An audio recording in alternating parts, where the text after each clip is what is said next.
அனைவருக்குமே வணக்கம். சற்று முன் கிடைத்திருக்கக்கூடிய ஒரு மிக மிக முக்கியமான செய்தி ஒன்று வெளியாகியுள்ளது. சற்று முன் செந்தில் பாலாஜி வழக்கில் உச்சநீதிமன்றம் பரபரப்பு தீர்ப்பு, இது மாதிரி பார்த்திங்கன்னா செய்திகள் வெளியாகிருக்கு.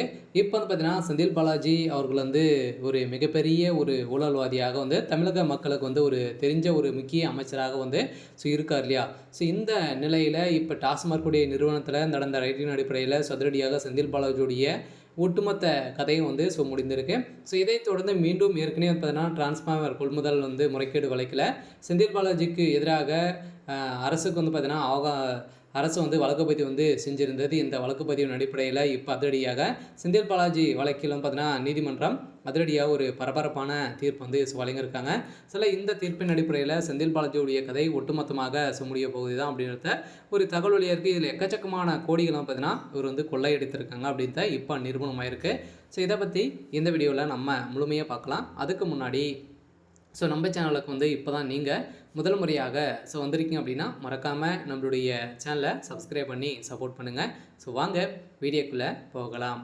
பார்த்தீங்கன்னா செந்தில் பாலாஜி அவர்கள் நம்மளுக்கு தெரியும், மின்சாரத்துறை அமைச்சராகவும் இருந்திருந்தார். ஏற்கனவே பார்த்தீங்கன்னா மின்சாரத்துறை அமைச்சராகவும் அதே மாதிரி மதுவிலக்குத்துறை அமைச்சராகவும் இவர் இருந்திருந்தார். இந்த நிலையில் தமிழ்நாடு மின்சார வாரியத்திற்கு பார்த்தீங்கன்னா டிரான்ஸ்ஃபார்மர்கள் கொள்முதல் செய்ததில் 397 கோடி பார்த்தீங்கன்னா முறைகேடு நடந்ததாக முன்னாள் அமைச்சர் செந்தில் பாலாஜி உள்ளிட்டோருக்கு எதிராக தொடரப்பட்ட வழக்கில் தமிழக அரசுக்கு ஒரு வாரம் கால அவகாசம் வழங்கி சென்னை உயர்நீதிமன்றம் உத்தரவிட்டுள்ளது. இந்த உத்தரவின் அடிப்படையில் சென்னை உயர்நீதிமன்றத்தில் சரப்போர் இயக்கத்தின் சார்பில் பொதுநல வழக்கு ஒன்று தாக்கல் செய்யப்பட்டுள்ளது. அதில் 2021-23 ஆண்டு காலத்தில் தமிழ்நாடு மின்சார வாரியத்திற்கு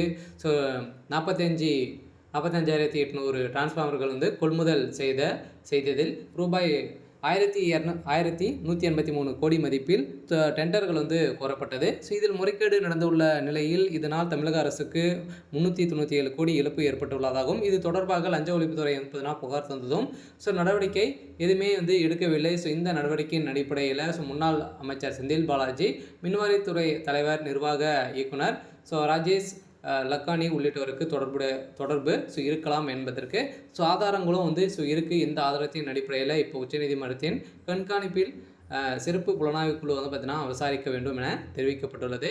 இந்த விசாரணை அடிப்படையில் வருகின்ற ஜூலையில் பார்த்தீங்கன்னா இப்போ 28ஆம் தேதி இந்த நிலவுக்கு வரப்போகுது. இந்த தீர்ப்பின் அடிப்படையில் இப்போ இந்த செந்தில் பாலாஜியுடைய லஞ்ச ஒழிப்புத்துறையில் பார்த்தீங்கன்னா இப்போ ஒதுக்கி வச்சுருக்காங்க. இருந்தாலுமே கால அவகாசம் கேட்டிருக்காங்க. இருந்தாலும் செந்தில் பாலாஜியுடைய வழக்கில் இப்போ புதிய திருப்பம் ஏற்பட போகுது. இருந்தாலுமே என்ன நடக்க போகுது அப்படின்றத வெயிட் பண்ணி பார்க்கலாம். இது மாதிரி செய்திகளை தெரிஞ்சுக்கணும் அப்படின்னா மறக்காமல் நம்மளுடைய சேனலை சப்ஸ்கிரைப் பண்ணி சப்போர்ட் பண்ணுங்கள். தேங்க்யூ.